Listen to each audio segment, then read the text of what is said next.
part of the Press Play Podcast Network.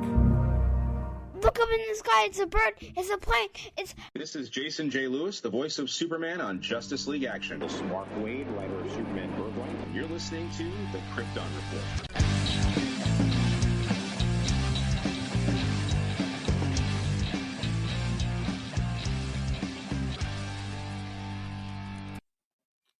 Welcome to the Krypton Report podcast, your all things Superman and DC podcast. I am your host, Tyler. With me is my co-host, the Man of Steel, James Cole. What's up, buddy? Yay! What's going on? How's it going? You know, just the usual stuff. I'm sitting here in the dark, and the door behind me just closed, like a scene from Ghostbusters. But we got some news and some things to cover. You know, we're gonna jump in there and deliver some fun entertainment. But let's, you know what? Let's just get into the news. We will be, first of all, foremost, we will be at Motor City Con in Detroit this coming Sunday, the 19th. So I'm just throwing that out there for whenever this drops quickly and people can hear that. So that'll be a good time. We have some changes coming to the podcast, our Patreon. We're going to make our Patreon kind of back to what we had wanted to do, but we're going to start doing more special events and have extra shows from other people as Patreon exclusives. Jania's going to produce a show. James will produce a show. That's we won't give any more to that because the Supernatural Report will return on Patreon only. And there'll be some other exclusive things that are coming. So our Patreon will be a lot more of an interesting place to hang out. I look forward to that. A lot of interesting stuff coming our way that way. Jumping back into the Supernatural Report, I'm very excited to get producing on what we got going on here coming up. Yeah, lots of things. So, yeah, just keep your eyes out. It's $1 to join. Just $1 just helps us, keep the feed going and everything. So we do appreciate that. We provide some fun times with our commentaries and movie commentaries and discussions that we've had. So, yeah. Another announcement is June 15th at 9 a.m. Eastern, we are going to start doing Saturday morning cartoons. We came up with this idea right as we finished Justice League Action. And so what we're going to do is we're going to do a live watch. We're going to start Superman the Animated Series. We're going to do it once a month. We haven't decided if we're going to do like one episode at a time. Maybe we'll do it in like 2 or 3 episode clusters. James and I have to decide on it, especially with the first part of Superman the Animated Series being a 3-parter. It's potential that we might do all 3. But what we're going to do is we're going to watch it live, and we'll just have conversation. And it'll be like, grab your bowl of cereal, grab your coffee, whatever. Don't put your coffee in your cereal.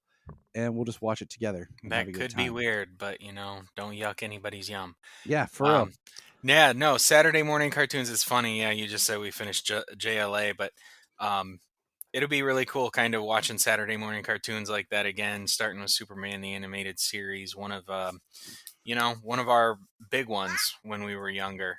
Yeah, and we talked about not reviewing it on the show because our good friend Nate does his, but I thought this would be an interesting way of getting people involved, and it's streaming on Max, so that it's something that people can pull up and watch along with, if they don't own it. So that was another factor for doing Superman the Animated Series, and I haven't watched it in almost 10 years, like in its entirety. I've watched episodes here and there, but just as a complete. So it'll be fun. Let's see. We got Crisis Part 3. They released the poster for it. And it has Superman holding Supergirl yelling. And it has the anti-monitor in the back. It looks cool. But then I have a picture. They put all 3 posters together. And I'm kind of like, why didn't they just make it one giant mural? Where each poster is a part of one giant picture. Compared to 3 separate parts, like the first poster focused on the Flash. That would take planning. Oh, ship. I said ship like John Wesley. Flash front and center on the first one, and then Batman and Robin front and center on the second one, and then Superman and Supergirl on the third one. So is Supergirl going to die? Probably. That's what happens in Crisis. But that's coming up, and we have a release date for that. Wait, where did it go? Here it is. Nope, that's something else. Where did my little blip go about the release date? Oh, here it is.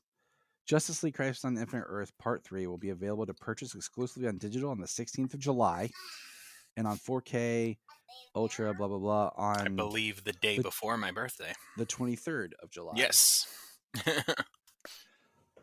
And what's funny is the 16th of July, awesome, which is hilarious because James and I, last time we're talking, were predicting that it would be in July.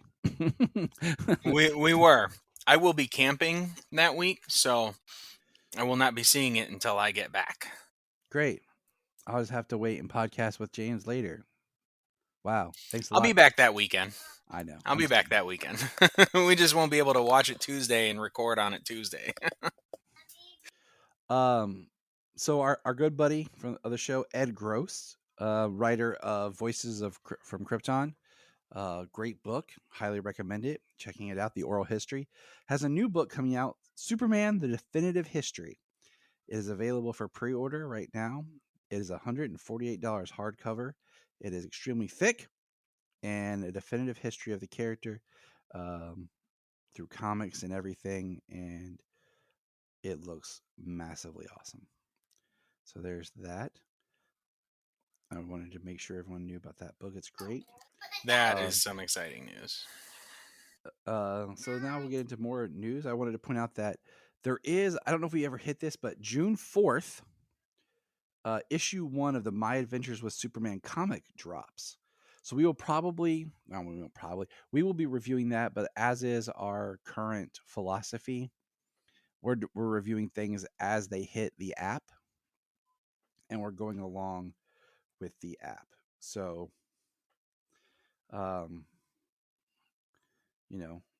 that is just something to put out there. I think the app is nice. It gives people who still pick up books, who are able to pick up books, that time to read it, and people who can't, who are reading the app like us, we're keeping up with them too. And with it only being 1 month behind, it's still a really great tool. So that's just something that we will read, we will discuss. It'll be a part of the conversation. Speaking of comics, DC Today put out Elseworlds will return with a lineup of all new comic series starting DC's greatest heroes in fantastic settings far beyond the DC universe. This exciting new era begins with, wait for it. And if anyone gets that reference, please email me because you are the greatest listener of all time. Batman, Gotham by Gaslight, The Kryptonian Age, a new launching monthly. So if it's monthly, we'll see if it's an ongoing or if it's like a 6-issue mini run or something, and we will eventually discuss it once again when it's completed on the app. Other news that the upcoming Booster Gold series is reported set to begin filming on July 8th of 2024. I'll believe it when I get a trailer and I see film. I'll start to believe it more. James and I discussed how after the Batgirl debacle, you never know what we're going to get. Yeah. After the Batgirl fiasco, we can't even trust that once they film a movie that we're still going to get it. Once we have a release date and a trailer, then I believe we're going to be seeing Booster Gold. So even if they're shooting it, still hold fast. Yeah, but we got our faith in some James Gunn, so it's highly probable that it'll come to fruition. The hope is still that that when Discovery merged with Warner Brothers, that the creation of DC Studios was kind of giving us this is an IP that we want to pursue and continue making something for, keep putting out some sort of product. Yep. And hopefully, that's the goal moving forward here. Less it being Warner Brothers and actually having a DC Studios to produce this stuff. We did. There was a trailer released. I forgot for Crisis 3. It was 1:50. Highlights of it is Lex Luthor's in it. Lois Lane's back. Luther obviously made a deal with the Anti-Monitor. I'm not going to break it down frame by frame because it's not worth it. But worlds are colliding. It looks good. The highlights is the fact that we get a quick glimpse of what looks like the Super Friends Earth, animated Earth. And then we see classic Batman animated series, Batman and Joker, that will be revived by the late Kevin Conroy, being his last time voicing Batman, and Mark Hamill as the Joker, which is great because I'm glad that this is the thing that Conroy goes out on, because that segues into this piece of garbage. Warner Brothers stated that they're trying to figure out that they're taking a $200 million loss on Suicide Squad Kill the Justice League, the video game. And it was a big flop. So let me ask you, James. First of all, I'm not a big enough gamer to, follow everything. It was something about the way you had to interact and play online frustrated people and caused problems. Do you know what I'm talking about? So, to my knowledge, the game itself, and this wasn't a made known thing from very early on. This was only something that came out like very close to the release of the game, that it was going to be featured online only. You can only play it online, and you can only play it with other people. You don't have choices or seamless choices between the Suicide Squad characters. You There is no offline mode, no game to play solo. Things like that have really, to my knowledge, is the stuff that I've heard that have because the Batman Arkham games, and this game takes place in that universe. The Batman Arkham games, specifically, the trilogy of Arkham Asylum, Arkham City, and Arkham Knight, they are a solo game. They have a story to tell, and you have a beginning, middle, and an end, and you have multiple side quests and many rogues to chase down. And in this, that doesn't seem like much of the case. I don't have a next gen system, otherwise I would probably have the game and have some experience on it. But yeah, it just that's what I have seen and heard online. Is That's it. It's all online. There is no solo game. And there's just some differences, like the way the characters have um, customizable costumes and stuff. And from what I've seen, nothing really, like no skins that you would recognize from any comic or anything like that. Something more new, something a little more like Injustice 2, where the suits were very different. Mm-hmm. Yeah, especially with Batman's. Like I seen Batman's, and it was very kind of like, huh. But one of my biggest thing is don't name your game Suicide Squad Kill the Justice League, where you're literally putting characters that people don't really care about, other than say Harley Quinn, and having them kill the characters.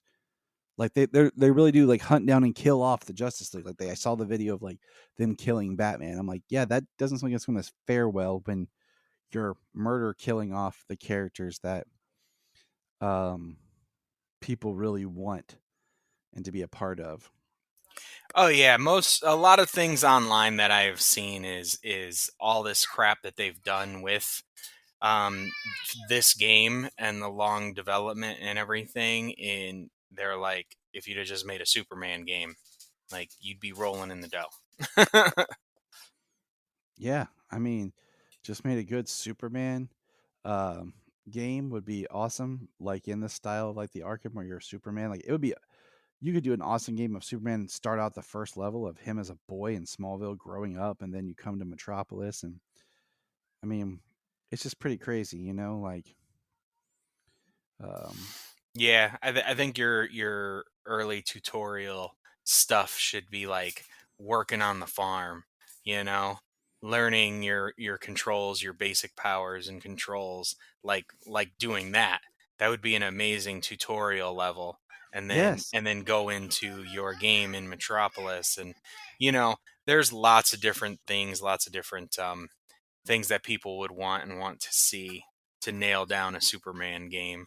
So, you know, you'd have to have a route and nail it down on definitely. I just just But I think that start right there is perfect. Like anybody, any game developer listening, right? That's your tutorial level, and that's your training level, and that's perfect. Everybody will love that. yeah. It's just it's sad they haven't been able to figure this out and really make it work. Yeah. It We were doesn't just seem actually like talking about trying to see if we can't get Jimmy into some computer classes and see if he wants to get into some coding and stuff. There you go. I'll get him to make the Superman game if he gets into video game coding. yeah. I mean, hey,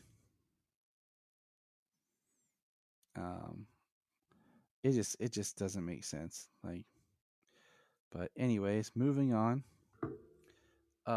So yeah, that happened, and I was just like laughing because, and since we're kind of in this Batmanian realm here, um, we got the first look at the upcoming new Batman series.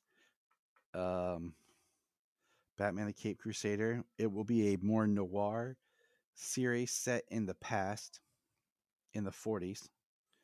So there won't be any tech, cell phones, or anything like that. And it's got classic style costumes, except for Harley Quinn, who is now Asian. Nothing wrong with that, first of all. Let's just say that. Departed from the Joker and is on her own. And her costume doesn't even really look like Harley Quinn. It just looks like a clown, like it's gold and yellow.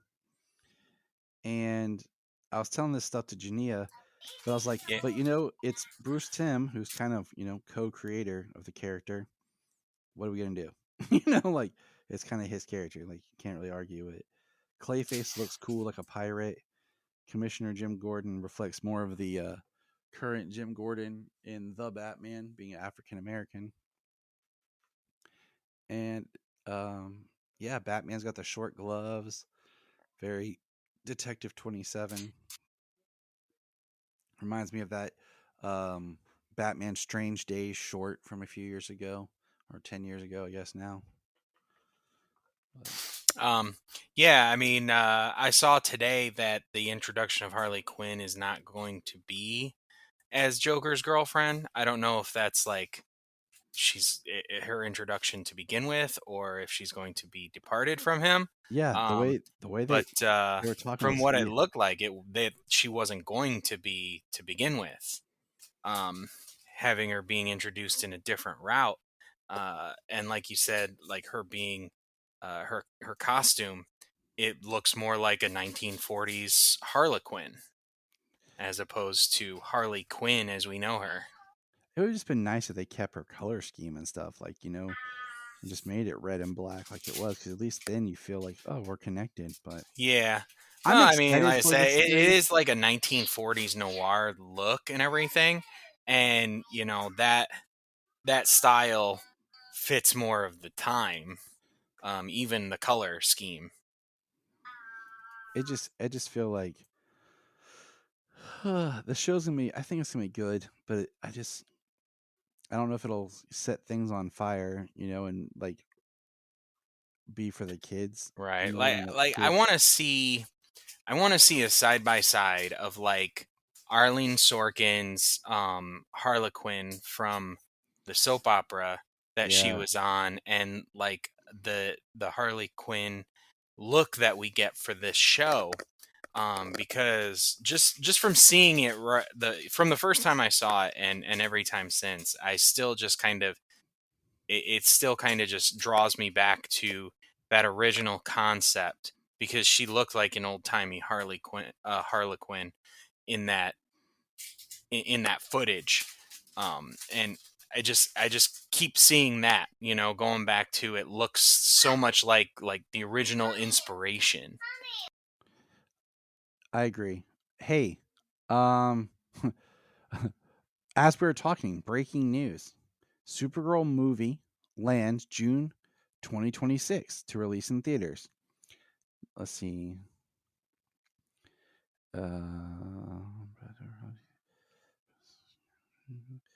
Filmmaker Craig Gillespie was tapped by Gunn and Safran to shepherd Supergirl, which stars Millie Alcott. The feature film will be screened. Cast the characters. Okay. I'm just trying to root through here. I guess it was part of where they were announcing dates. And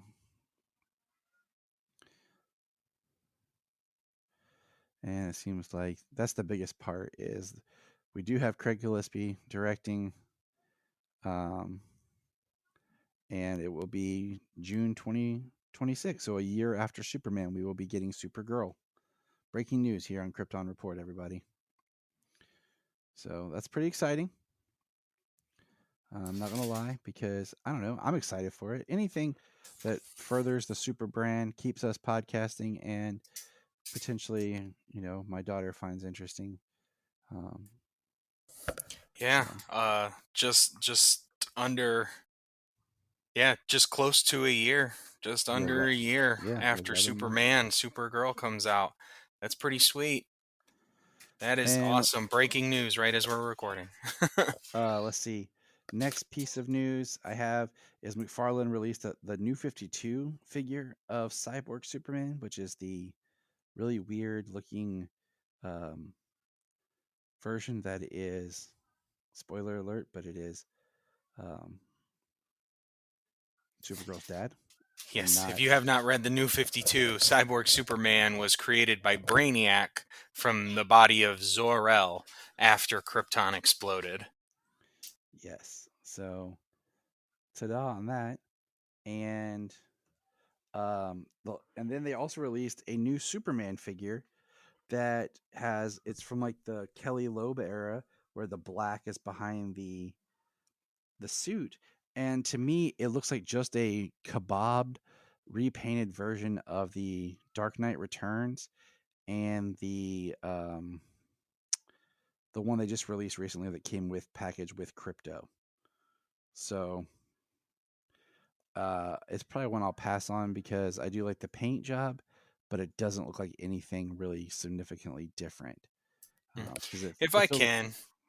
Yeah. So many of their figures recently have just really looked like they've just taken the different Superman figures that they had and cut and pasted them. Yeah.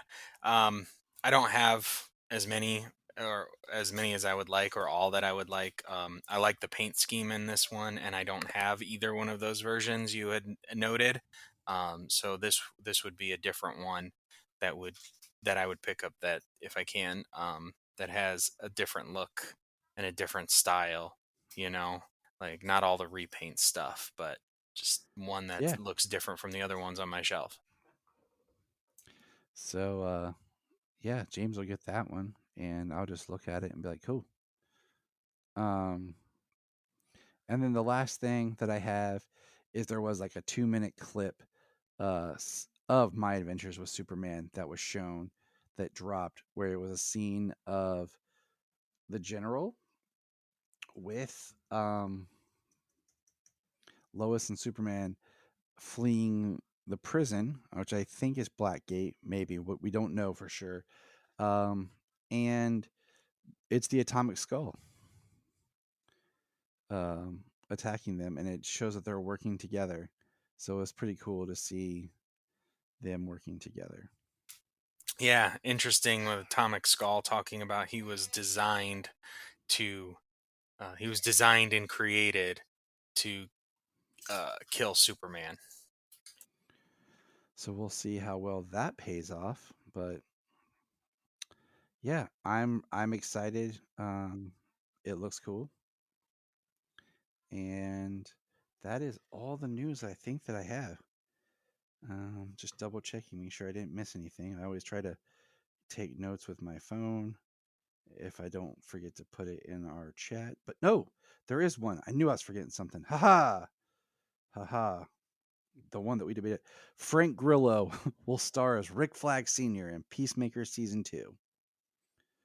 And he will be the first live action person to come over from the animation side, which would be Creatures Commandos, which we got to look at the logo for that recently. And it looks really good for Creature Commandos. And yeah. What do you call it? I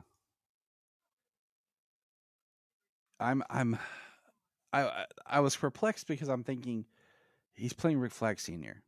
And is everyone just assuming that this is gonna pick up from the Suicide Squad? And it's gonna be, him coming for his son. What do you think?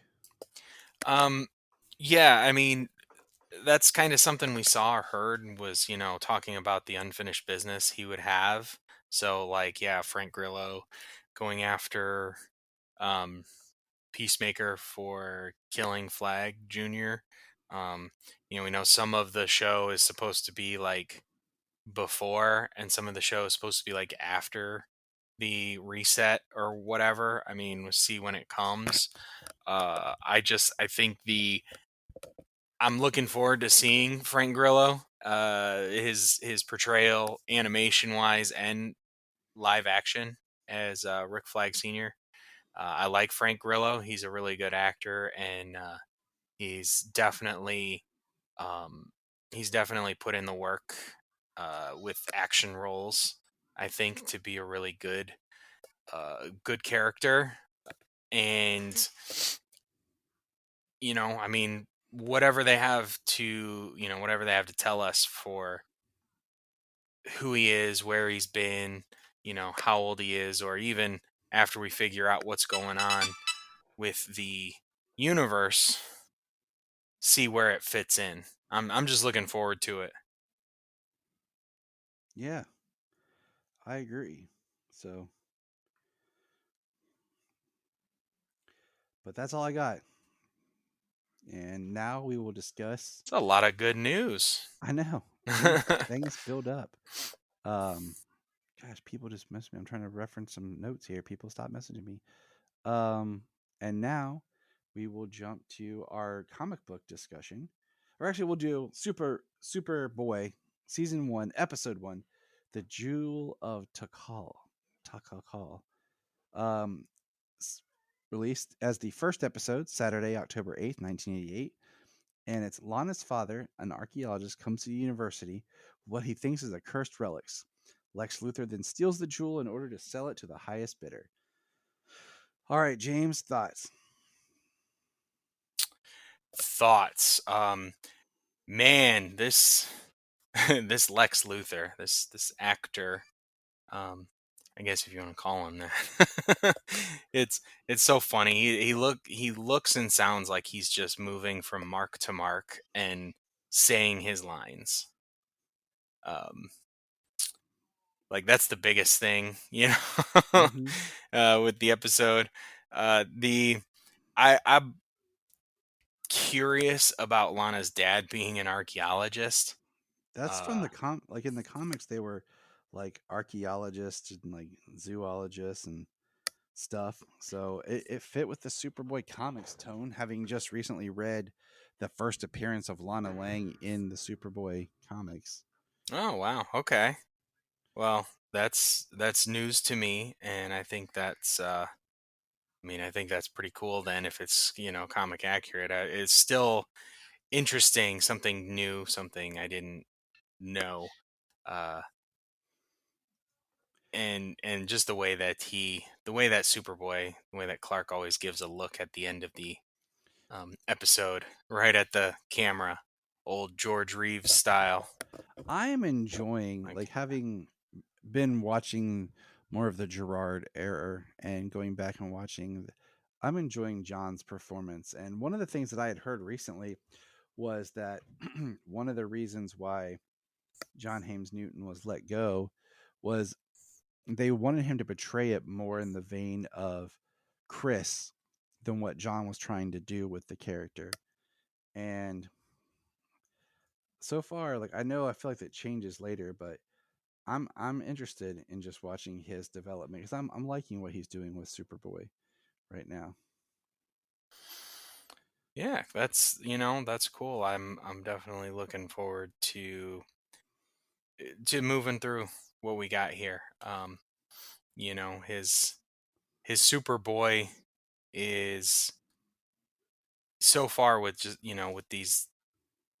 with this episode is he's very stern, you know?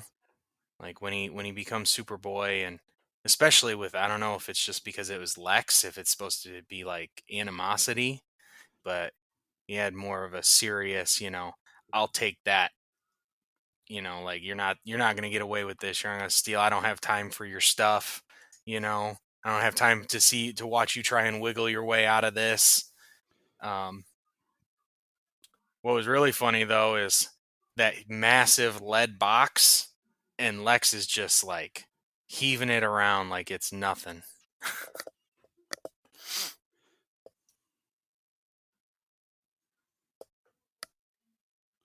Um, what do you call it? I'm checking my phone right now because I just saw something, and I'm hope if this is panning out, this would be kind of cool. I'll tell you, I'm waiting for this response back. Um,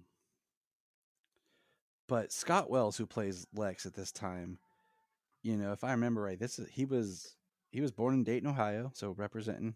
Ooh, nice. uh, um, The so, home state boy. but yeah, I was like, oh, cool. Oh no, I did not know that. But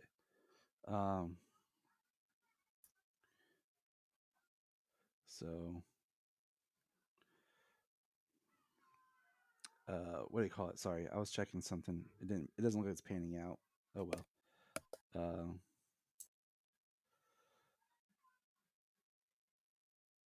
So sorry, people. They're like, what is he doing? But anyways, he did do a whole lot of acting, and sadly, he passed away at the age of 54 in 2015. And if I remember right, so he did one episode of a TV series, one episode of Bionic Woman, The Misadventures. He did 1, 2, 3, 4, 5, 1 episodes of TV series. Then he got the part of Lex Luthor for the first season of Superboy, and he wasn't in that many episodes out of the first season. It says 4 episodes right here on his IMDb, and then he did, I guess, The Taking of Beverly Hills in 1991, and that was it. He didn't do any other acting after that, and his IMDb doesn't have a picture of his face. Um, so yeah, he's definitely the most interesting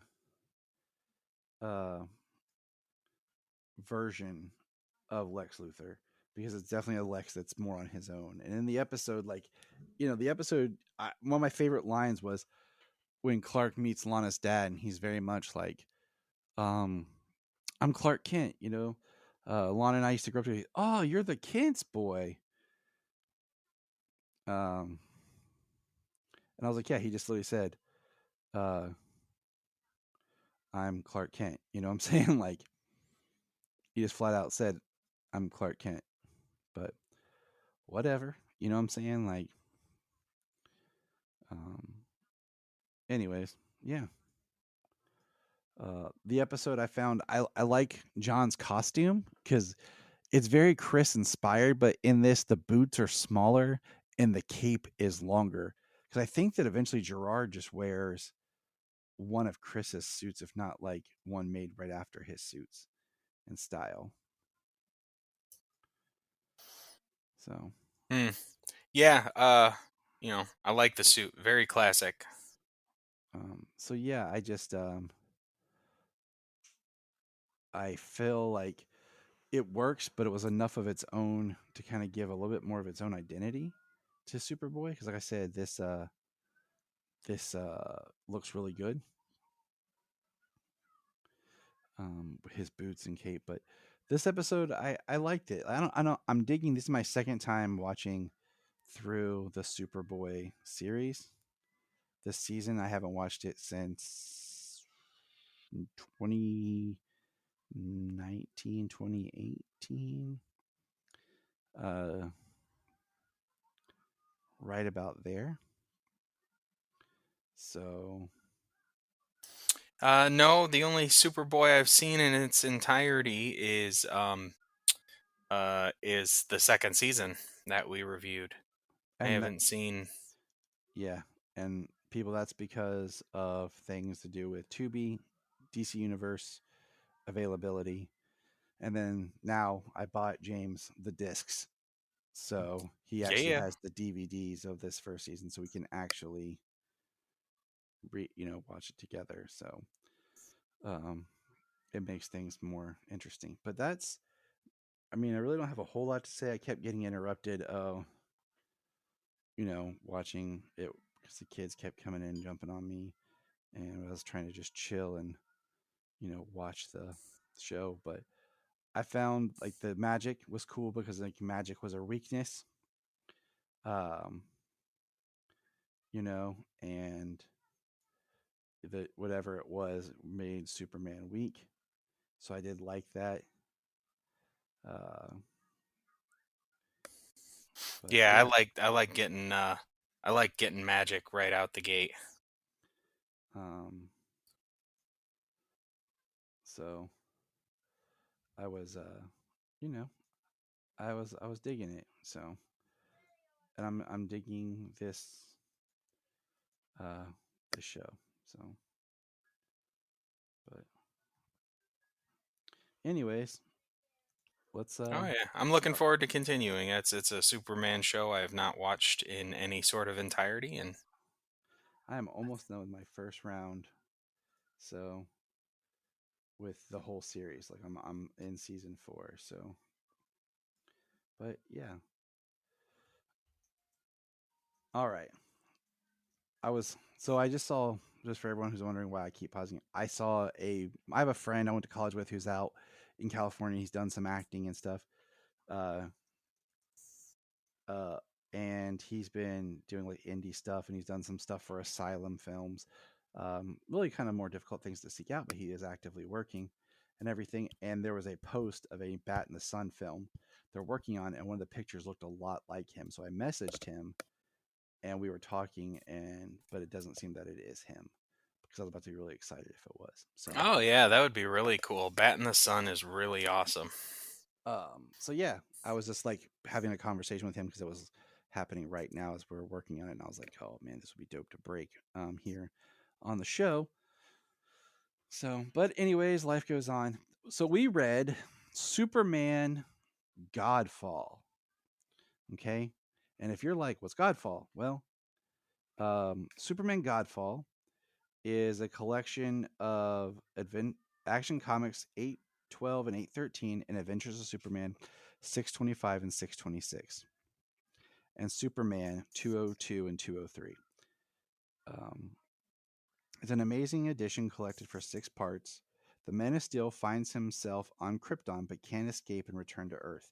That's an oversimplification for what this is. I have this printed, but I read it on the app just because it was easier. And I've wanted to do this one for a while because it was like nobody talks about this. And I felt like it was an important story because I remember in 2013, 2014, I think it was 2012, maybe 2013. They released a Godfall skin for Superman for the first Injustice game. Yes. And I was like, man, like it was like, what is this? Because I'd never heard of it, right? And it's a really cool it's a really cool what do you call it, design, and um, I like it.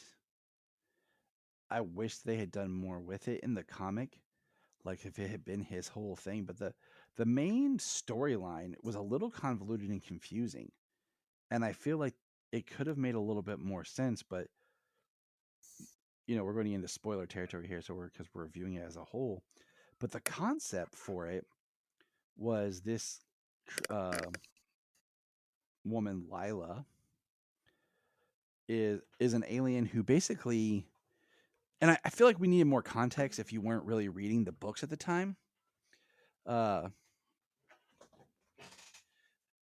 because we learned that like 100 years or something has passed on Krypton or on Kandor, and like Superman's legend has changed and grown, and all this stuff, and basically he is like a god to them, not Rao but Superman, and this Lila is a special kind of alien that she's able to pull him into Kandor and then basically make him uh forget who he is and what's going on.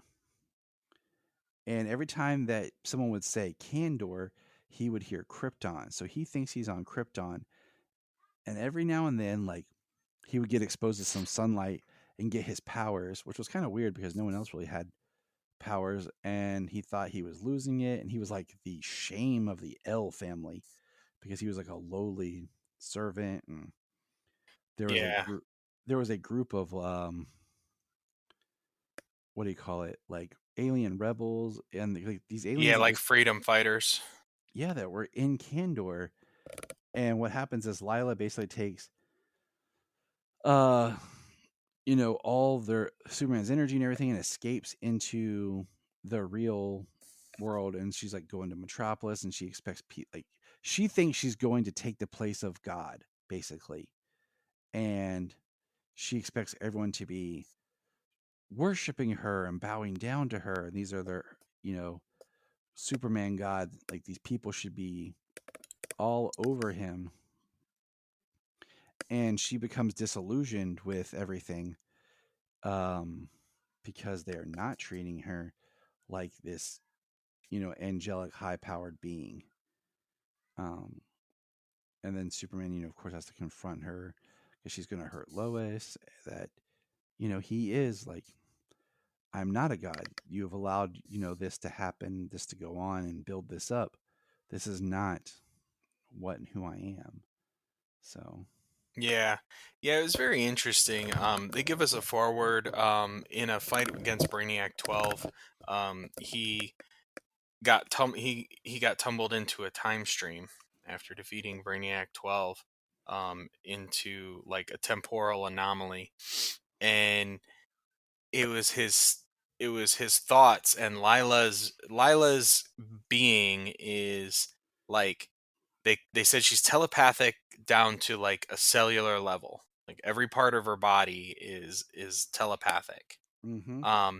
So through her viewing, because there was some sort of temporal anomaly with Krypton, or with Kandor, that they've had 100 years pass. And the interesting thing being, like, well, if you like, aliens were in Kandor at the time it was taken, so not native Kryptonians were the only ones there. So now at this point, like, aliens are being looked down upon as, like, in a racist way, and there's a lot of different things happening, and Lila's family was killed, and she's the only one left.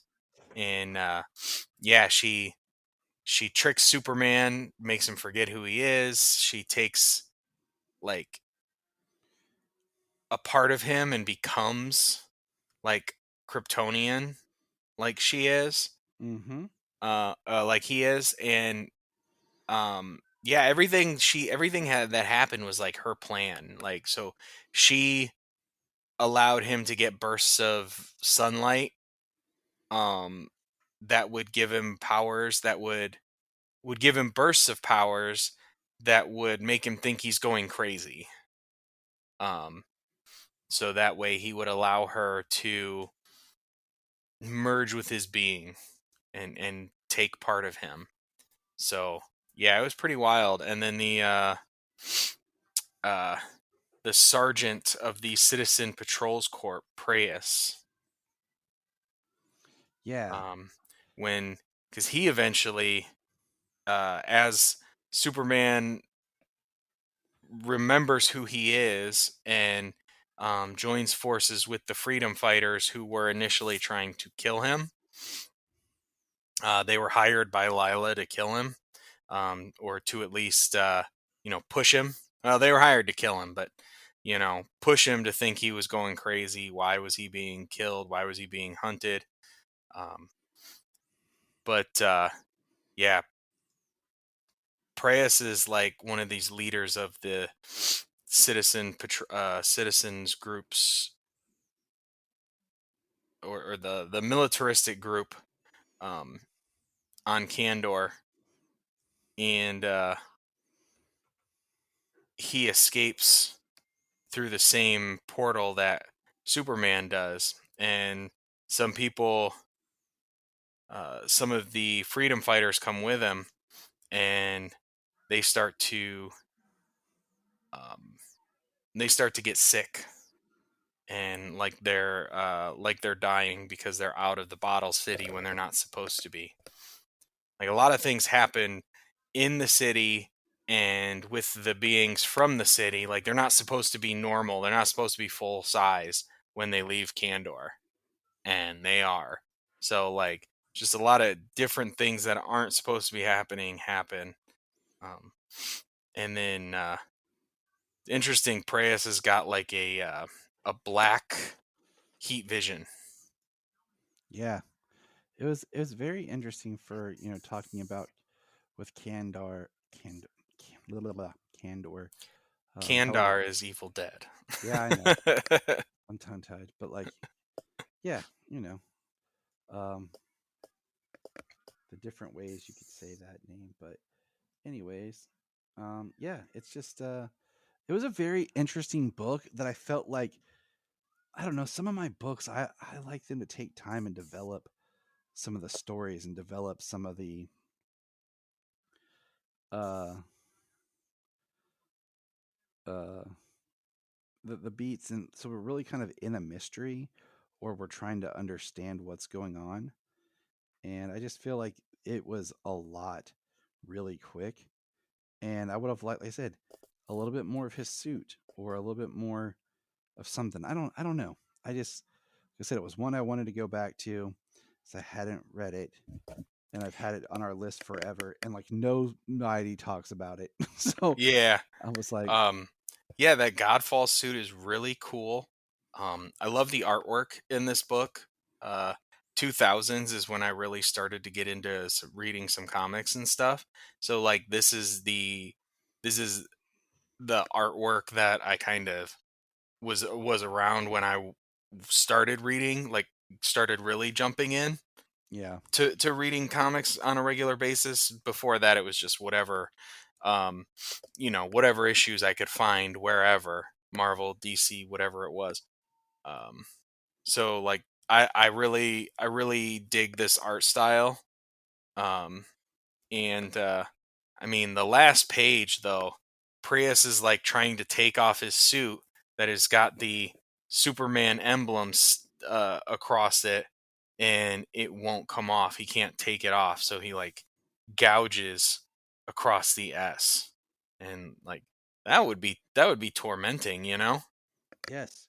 Well, I kind of feel like, could you imagine if like, uh, And this is not a villain that I know of, like Prius. It's that's what I'm not. saying. I feel like it's something that kind of, hey, this is a big deal. We're going to do all this with it, and then it just kind of disappears, and um, we never seen it again. Yeah, that could be a character that I don't know where has gone past this, but if they ever wanted to do somebody somebody obscure. I mean, this is an evil Kryptonian with a different sense of righteousness, you know?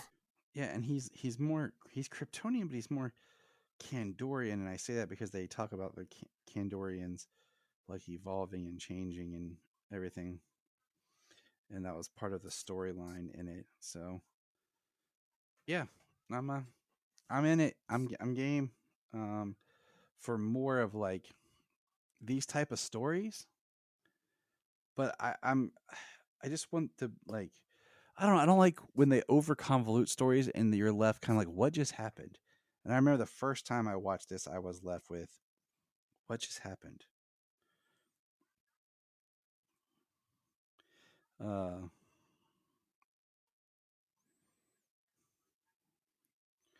yeah. Final thoughts, Mr. James. You know, I enjoyed the story a lot. It was something I've seen the skin before. You know, I've seen like you said, Injustice, and I've seen images of this costume before. But Superman's costume's always, you know, it's been what it is. It's the same. Even when they change it, they always go back to the classic suit. You know what I mean? So for damn near 90 years, Superman's worn the same uniform. You know, so it's just that's really it's a really cool look. Very alien. I like it, and I guess I would have liked the story to be more about maybe someone came from Kandor and we had more of that like a cult group or something worshiping him. You know, something like it is Godfall, you know, like the idea of but he was, right, you know, not her god. necessarily somebody trying to take the place of a god. Like the Lila character was interesting. I think there are more interesting things around. I do love what happened. The change of Kandor, and you know what's happening there. Mm-hmm.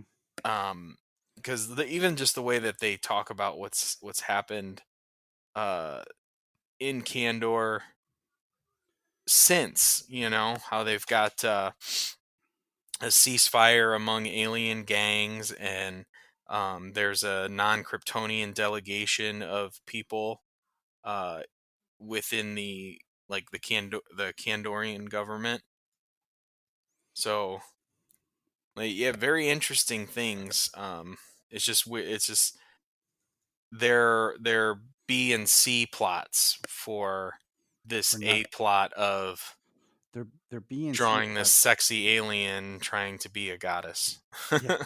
I'll say their B and C plots for something that never goes anywhere.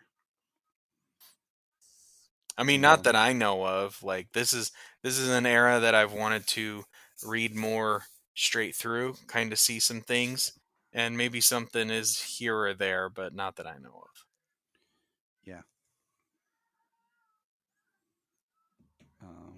So I don't know, but what's your thoughts on Godfall, everybody? Like, is it a story that you enjoy? Do you find it interesting? Is it something that you know you're really into, or are you just kind of meh? Yeah, I recommend giving it a read. I like to say meh. I've been watching a lot of Young Sheldon and Big Bang Theory, so um, you know he's like meh. So, anyways, good chat with Mr. James. Enjoy.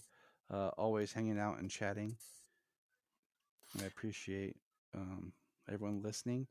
Hit us up on our socials. You can find us on Facebook, Instagram, Twitter X, YouTube. We'll have some, like I said, changes coming up in the near future. So keep your eyes out for that. Changes and announcements, and yeah. Good times. Mark your calendars for the June 15th. Shoot us an email on your feedbacks at kryptonreportpod@gmail.com. And remember, Look up in the sky. we just want to say if you've enjoyed this podcast, please check out other podcasts on the Press Play Podcast Network. If you are like Tyler and James and can't get enough super talk, check out these other podcasts. Digging for Kryptonite, Supergirl Radio, The Last Sons of Krypton, the Superboy Legacy Podcast, All-Star Superfans, Superman the Animated Podcast, The Aspiring Kryptonians, Always Hold On to Smallville, The Geek of Steel, and Truth, Justice, and Hope. Remember to check out Krypton Report on all social media platforms. Go to linktree.com/Krypton Report. Find out all of our information.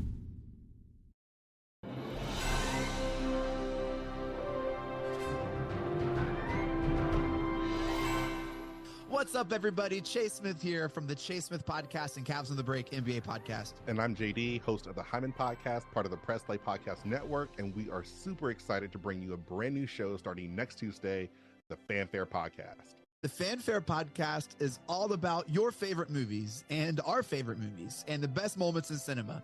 To help guide our discussion, each episode will feature one classic, and we will grade this movie using a report card-like scale A through F. We're going to be grading categories like acting, directing, cinematography, the score, and even the movie poster itself.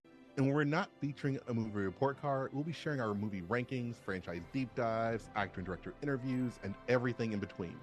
Movies have been a major part of our lives, and we cannot wait to share our thoughts with you. Our premiere episode will drop Tuesday, June 27th, and JD and I will be reviewing Raiders of the Lost Ark in preparation of the release of Indiana Jones and the Dial of Destiny on June 30th, the 5th installment of the franchise. Join us on the Fanfare Podcast, available on Apple Podcasts or wherever you listen to your podcast.